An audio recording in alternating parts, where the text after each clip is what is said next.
Arada бірнеше жыл өтті. Қыс өтіп, көктем келді. Бірақ қар әлі ери қоймаған уақыт. Қабен ақсақалдың үйі лық толы адам. Бірі кіріп, бірі шығып жатыр. Туған туыстан тек Серік пен Мариям ғана. Бүгін Қабен шалдың асы еді. Орамы қысқа өмір осыдан бір жыл бұрын үзілген. Көп ауырмай қайтыс болған шалды жұрт жақсы адам екен. Бала шағасына науқасының ауыртпашылығын салған жоқ деп айтып жатты. Түрмеден басқа бұл өмірде жақсылық көрмеген Қабен ақсақал сол түрмеден тапқан өкпе аурудан кеткенін жұрт біле бермеді. Көбісі көрші көлем. Қабен молдаға соңғы ниетін білдіруге келгендер. Көп кешікпей Болат та келді. Қасында қожайынына шын берілген төбетте екі оққа қар бар. Осындай кезде кімнен қорықты екен деп Серік ішінен кекете күлді. Болат қарсы алуға шығып тұрған Серік пен Мариямға көңіл айтты. Оның көзі, денесі толығып, тәніне әйелге тән өзгеріс енген Мариямды жеп қоярдай қарап тұр. Атаңның арты қайырлы болсын, арты той болсын қағам. Не жағдай болса да хабарласып тұр, атаң екеуміз дос едік деп қамқор бола қалды. 11-ші сыныпқа көшкен жас Мариямға ол бір қамқор жақсы ағадай болып көрінді. Серіктің жанынан өте бергенде оның сымбаты да сұлу келбеті Болатты еріксіз өзіне қаратты. Қолын беріп көңіл айтқан болды. Оңашалау жерге барып тұрған Болат түрі не деген сұс деді. Адамға жанасымайтын айуанның ақ өзі екен деп ойға батты. Бітіспейтін екі жау осылай алғаш рет кездескен еді. Қонағасы беріліп, Құран оқылып болған соң жұрт тарай бастады. Жұрт қатарлы Марияммен қоштасқан Болат Серіктермен мәшинесіне келіп жайғасты. Бірақ Болаттың ойынан Серік кетпей қойды. Ерігі отырған достарына, шалдың артында қалған немересі піскен алмадай екен, ұстап алып ойқастар ме деп жанындағылармен бірге қарқылдай күлді. Қораның ішін тазалап жүрген Серіктің көзі ыдыс-аяқ жуып жүрген Мариямға түсті. Толыққан денесі қос төбеде екі анары мен мұндалап тұрғандай. Бой жетіп қалыпты деп ойлаған Серік өз шаруасымен айналыса берді. Қабен шал өлер алдында Серікті шақыртып алып, Мариямға қамқор болуын өтінген. Берген сертіне мығым мол Мариямға ағасындай болып кеткен еді. Алайда ағалы қарындастай болып кеткен екеуінің арасында өзгеріс пайда болғандай. Оқуға кеткен Мариям сабағы бітсе болды үйге қарай асығады. Бірақ үйге келіп Серіктің жұмыста екенін есіне түсіп, көңілі құлазып қалатын. Ал Серік болса, жұмыста жүріп Мариямды есінен бір шығармайтын. Жұмыстан кейін көше кезіп жүріп алатын. Мариямның алдында айбы бардай ұялатын еді. Осындай күндер өте жатты. Олар бір-біріне шын ғашық еді. Бірін-бірі шын сүйген екі жас осылай сырларын аша алмай, үнсіз махаббаттың зардабы мен қуанышына шыдап жүре берген. Офисте отырған Болаттың көз алдына Мариям кетер емес. Қыздың әдемі үлкен көздері, айдай иілген қара қасы, оймақтай қызыл ерні кез келген жігітті өзіне еріксіз қарататын. Алайда анасынан сұлу туған Мариямның жүрегінде тек Серікке ғана орын барын ол білген жоқ. Креслоны сындырардай сықырлата шайқалған ол орнынан тұрып айналдына келіп, жарбиған жалпақ бетін қампиған қарын сипалап тұрды да, спортпен айналысу керек, аты жалпиып барам деп сүйектерін сықырлата керілді. Қабен арқылы өртірілген бақталасынан кейін Болаттың тасы өрге домалай бастаған еді. Фирмасының жұмысын үлкейтіп, әжер жерден филиалдар аштырып, байығанның үстіне байып жатты. Ақшаң болса қалтаңда талталдасаң талтаңда дегендей Болаттың көңілі тоқ. Бірде мас күйінде машинамен айдаймын деп тапа-тал үстіне адам қағып кетіп, ол үшін ақша беріп жауып та үлгерген. ақша не істетпейді. Машинаның астында түскен адамды мас деп тауып, Болатты судан таза, сүттен ақ етіп шыға келді. Семіздікті қой ғана көтереді дегендей, айнаның алдында тұрған Болат өмірдің қожайындай сезінді өзін. Серік пен Мария кешкі астарын ішіп болған соң теледидар көріп отырған. Сол мезетте көзінің астымен Мариямға қарап қалды. Қыз да соны сезгендей сықылықтай күлді. Ыңғайсызданып қалған Серік теледидар пультін алып басқа арнаға бұра салды. Біраздан соң Мариям Серікке: «Сен біреуді жақсы көрдің бе?» деді.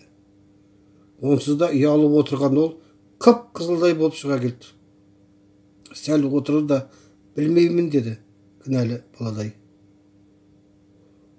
Оның бұл сөзіне одан сайын күлген Мариям: «Сен әлі сүйісіп те көрмеген шығарсың» деді, еліктің лағындай еркелеп. Аузына түспеген жігіт орнынан тұрды да, қолына темекісін алып сыртқа шығып кетті. Темекісін тұтатқан Серік ұзақ ойланды. Ол не де болса қызға ғашық екенін айтуға бекінді. Бірақ жүрегі құрқыр löp-löp етіп, аузына тығылардай болып барады. Мариям болса сол кезде Серіктің жастанып жүрген жастығын құшақтап ұзақ жатты. Бұрына құтты бір Серіктің иісі келетіндей. Кешкі аулада ұзақ жүрген Серік бойы тоңазыған соң үйге кірді. Күндегі әдетімен сыртқы есікті бекітіп, шамды өшіріп, өз бөлмесіне кетті. Мариям да өз бөлмесіне кіріп кеткен. Шешініп төсекке жатты. Айлы түн, қараңғы бөлме. Ұйықтар алар емес. Ойнан Мариям кетер емес. Орнынан тұрып, қалайша Мариям жатқан бөлменің алдына барғанын сезбей қалды. Мариям да ұйықтамаған екен. Серіктің келгенін сезіп: «Серік, жаным, сүйгенім» деп жігітті құшақтай алды. Екі жас шөлдеген жолаушыдай махаббат бұлағынан ұзақ сусындады. Қыздың нәзік иығынан сыпырылып түскен іш көйлегі қос анарын жалаңаштады. Серік құмары қанбаған баладай аймалап сүюде. Бұрын сонда бұндай ләззатқа батпаған қыз денесі темірдей балқи жөнелді. Тек қана тұншығып жатып, «Серік, жаным Серік» деген сөзді жігіттің ғана құлағына естіліп жатты. Айлы түнде аймаласқан қос ғашық таң ата құшақтарын жазбаған күйі ұйықтап кетті. Серіктің шымыр денесі Мариямның нәзік мүсіні ежелгі грек скульпторының қолынан шыққан керемет мүсіндей жарасып жатты. Күн екеш күнде бүгін кешігіп атқандай. Махаббатқа толық қызықты күндер өте берді. Мына бүкіл дүние Мариям мен Серікке ғана арналып жаралғандай. Бірін-бірі бір сағат көрмесе тұра алмайды. Сағынып қалатын екі ғашық осылай қаннен қаперсіз өмір сүруде. Күн жылынып, ағаштар бүршік жара бастаған. Ұзақ ұйқыдан оянған табиғат құлпырып тұр. Ауа қандай керемет. Емтиханның дайындығынан үйге қайтып келе жатқан Мариямның алдына тақала келіп тоқтаған джип автокөлігінен көзінде қара көзілдірігі бар Болат түсті. Мариям: «Айналайын, қалай жағдайың? Хабарласпай кетті ғой» деп қамқорсыз жөнелді. «Рахмет аға, қол тимейді, емтиханға дайындалып жүрмін, оның үстінде үйдегі тірлік қол тигізбейді» деп төмен қарады. Мариямның тізеден жоғары киген қысқа юбкасы, кіндігін көрсете киген топигін көріп, Болат қозы көрген қасқырдай жұтынып қойды. «Мариям, қалқам, салтымыз бойынша саған шай бер міндетім еді. Үйге жүр, шай ішейік, атаның аруағына бағыштап Құран оқиық. Жүр қалқам, қорықпа, үйде жеңгең бар» деп Мариямның белінен құшақтады. Сол сәт денесіне жай түскендей дір ете қалды. Талай әйел затын көрген Болат мұндай сезімді алғашқы рет сезінді. «Рахмет аға, уақытым жоқ, Серіктер жұмыста еді» деп қыз қарсылық танытып. «Ой, солда сөз болып па, Серікті қазір машина жіберіп алдырамыз». Ойында ештеңе жоқ қыз оның айтқанына көріп машинасына отырды. Оқ қағарлары ілтипатпен орын берді. Құйындай ызыған машина зулаған күйі қала сыртындағы саяжайдан бір-ақ шықты. Түкке түсінбеген Мариям Болатқа жалтақ-жалтақ қарай береді. Қызды түсінген ол: «Қорықпа, Мариям, жеңгең осында», деп күлім қағып. Қала тұрғындары саяжайларына әлі келе қоймаған. Әдеттегідей олардың демалыс күні келетінін Болат білетінді.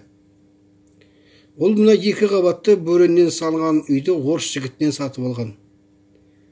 Ағаш үйді бұздырып, орнына тастан қалап салдырмақ болып жүргенде қыс түсіп, құрылыс келер жаздың еншісіне қалғанды. Азын-аулақ жиһазы бар бұл үйде ол анда-санда демалуға, қыз-келіншектермен көңілін көтеруге келеді. 1-ші қабатта ас үй, ванна, бассейн барын, ал 2-ші қабаттағы ұйықтайтын бөлмеге қоса өзінің кабинеті етіп бір бөлме дайындаған. Мариямды 2-ші қабаттағы ұйықтайтын бөлмеге кіргізіп, өзі дастархан дайындаймын деп төмен түсіп кетті. Қыз денесі қорқыныштан дірілдеп сала берді.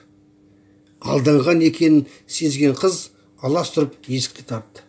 Алайда есікті сыртынан әлгінде ғана Болат кілттеп кеткен еді. Қыз торға түскен торғайдай шарасыз күйде еңіреп жылап жіберді. Төменге түскен Болат ас үйге кірді. Бұл кезде 2 оққа қара аядай бөлмеге қойылған үстел үстіне бір бөтелке арақ пен тоңғызаңышты ашып, азын-аулақ тағамдарды қойып жатты. Қожайынның келгенін көріп, олар орындарынан тұрды. Стақанға арақты толтыра құйғызып тартып жіберді де серіктеріне қараған Болат: «Қалай жігіттер, демаламыз ба? Қалай, Әуелі мен, содан кейін сендер кезекпенен. Кіріп жібер тағы да», деп көзін жымсықлана қысып. Бүрісіп отырған Мариям өксігін баса алмай ұзақ отырды. Сытырлап есік ашылды. Араққа тойып болған Болат жымия күліп кіріп келді. Жейдесінің түймелері ақтылған, қарны қампиып, сүзген бұқадай Мариямға сүзіле қарады. Қорқып кеткен Мариям орнынан ұшып тұрды. «Аға, мен қайтайын, көп уақыт болды», деп есік жаққа беттей берген сол кезде Болат шапалақпен тартып жіберді. Мариям шалқасынан түсті. Омақаса құлаған қыздың ішінен бар пәріменен теуіп жіберді де есеңгіреген қызды көтеріп диванға жатқызды. Бар киімін сыпырып тастаған айуан өзінің жексұрын жоспарын іске асыруға кірісті. Есі кіре бастаған Мариям үстінде пысылдап жатқан Болатты көрді. Бар денесі ауырып барады. «Аға, бұның не?» деп айқайлап, Болаттың кеудесін ұра бастады. «Жат шалава!» деген ол қызды құлақ шекесіне жұдырықпен салып қалды. «Қарулы жігіттің қолы қойсын ба?» Мариям тағы да есеңгіреп қалды. Шаруасын бітірген Болат ас үйге кірді. «Қалай, шөп?» деп сұраған жігіттердің сұрағына көзін қысып жауап берді. «Енді сенің кезегің. Алдабай, құйып жібер», деп орындыққа отыра кетті.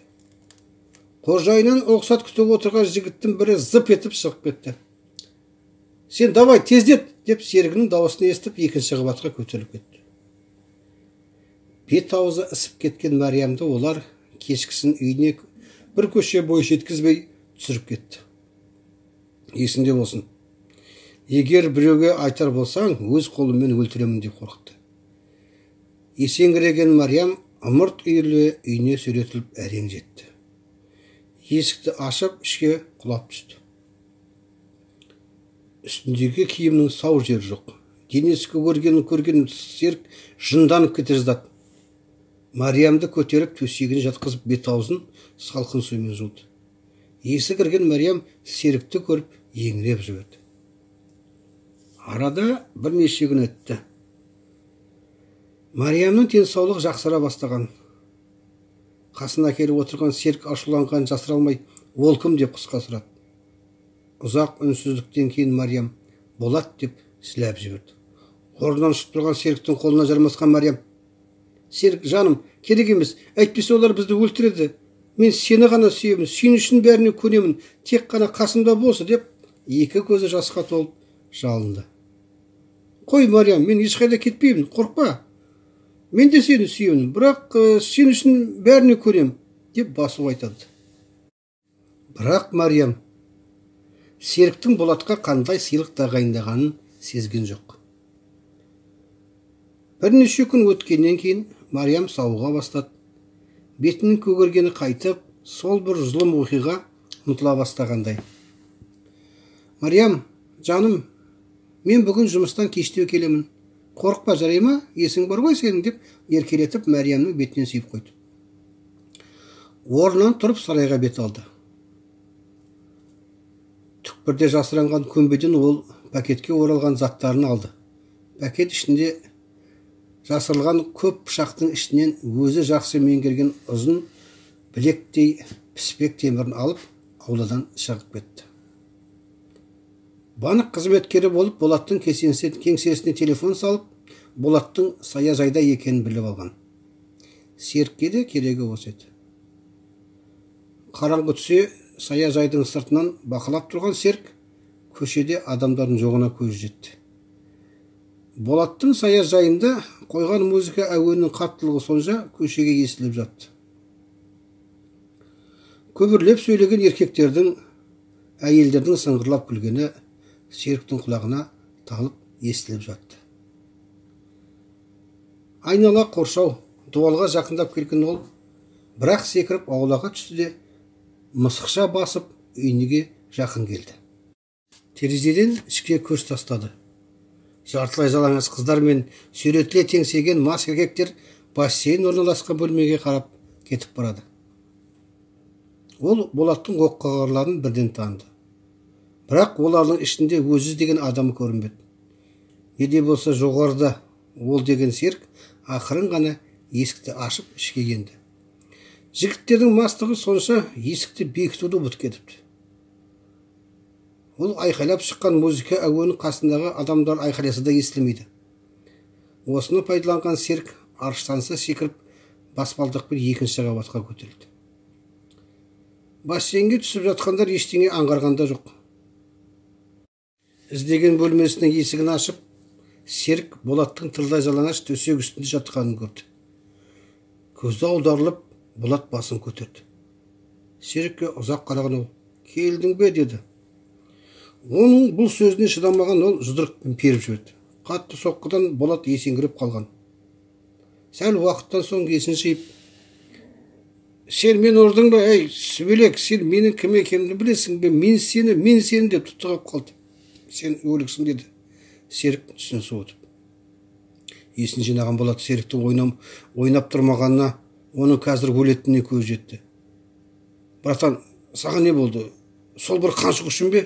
Одан да ойлан, екеуміз бірігейік, мен саған көп ақша беремін, деп есі шығады. Ол қаншық емес, ол менің әйелім. Серік, қой, ойлан.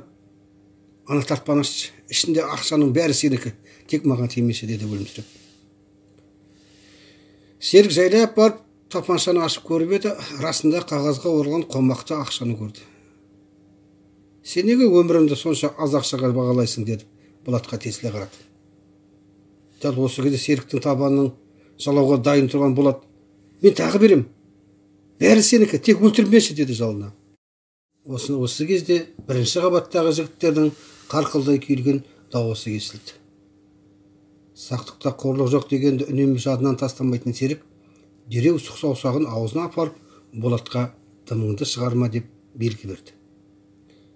Мас жігіттер бөтелкелерді сыңғырлатып кенген бөлмелеріне қайта кетті. Бөлменің есігін ішінен жауып алған Серік Болаттың қасына келді де, сен өлесің, мен сені өзім өлтірем, деп қалшы-қалшы етті. Серіктің аулауға көнбейтінін білген Болат қатуланып сөйлей бастады. Ондағы ойы төмендегілер естіп көмекке келер деген санасы соқыр есек деме. Не, маған қоқиланғың келіп тұр ма, ә? Мен сендейлердің талайын көргенмін. Мен сен туралы бәрін білемін. Сен ғой көкжалдың бұйрығын орындаумен жүргенсің. Қазір көкжал жоқ, ол өлген. Мариямға тиіссем, оған 100% қақым бар. Ол көкжалдың қарызын өтеді деп есепте. Енді өмір сүре беріңдер, бердім батамды, деп қарқ-қарқ күлді. Шыдамай кеткен Серік қолындағы ұзын піспектің Болаттың оң көзіне бар пәрменен тығып қалды. Бас сүйегін тесіп шыққан темірдің ұшы оның желке тұсынан бір-ақ шықты. Сабына дейін тығылған піспек темірден сорғалап аққан қан еденге тамшылап жатыр. Дірілдеп ұзақ жатты. Болаттың жансыз денесіне ұзақ қараған Серік басқа тығылған піспек темірді суырып алды да жастыққа темірдің қанын сүрте салды. Содан соң ақшаны қойнына тығып, көкжал өлген жоқ, ол тірі, ол менмін деп көбірлеп есікке қарай беттеді. Тыңдап біраз тұрған сол ақырын төменге түсті. Бағана ушу болып жатқан бассейн жақта қазір өлі тыныштық орнаған. Көңіл көтергіш жігіттер мен қыздар ұйқыға кетсе керек. Сыртқы есікті сыртынан құлыптап бекіткен Серік өзімен бірге алып келген жанармай толы бөтелкесін шығарды да шүберектен жасалған пілтесін тұтатып қабырғаға лақтырып сындырды. Лаулап жанған от бөлме ішіне лезде алып кетті. Сол сәтте Серік келген жағына қарай зып берді де қараңғыға сүңгіп жоқ болды. Арада бірнеше уақыт өткен соң оқиға болған жерге келген өртке қарсы станция қызметкерлері өртеніп кеткен үйдің үйіндісінен 5 адамның мәйітін тапты. Күдіктенетін ештеңе таба алмаған соң үй иесі мас күйінде газ қондырғышын қолданған. Өрттің шығу себебі сол. Соның салдарынан 5 адам қайтыс болған. Марқұмдардың қанынан көп мөлшерде алкоголь қалдықтарын тапты. Марқұмдардың аты жөнін анықтау жұмыстары құқық қорғау органдарына тапсырылды. Өртке орташа деген баға берілді деп қорытындыға келіп, тиісті жерлерге осы мазмұндағы ақпарат таратты. Қала бағы әдемі құлпырып тұр. Жылдағы үрдіс бойынша мектеп бітірушілер алтын ұялармен қоштасу балына баққа жинала бастады. Сәнді киінген жастар бүгін мектептен қоштасып, үлкен өмірдің алғашқы таңын қарсы алмақ. Кейбіреулері балалық шақтың осы бір соңғы түнімен қоштасуға ата-аналарын, құрбы-құрдастарын ертіп келіпті. Мариям мен Серік те осы бақта.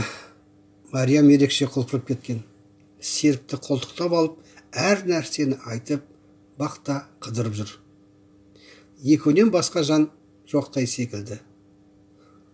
Бірақ олар шынымен бақытты еді.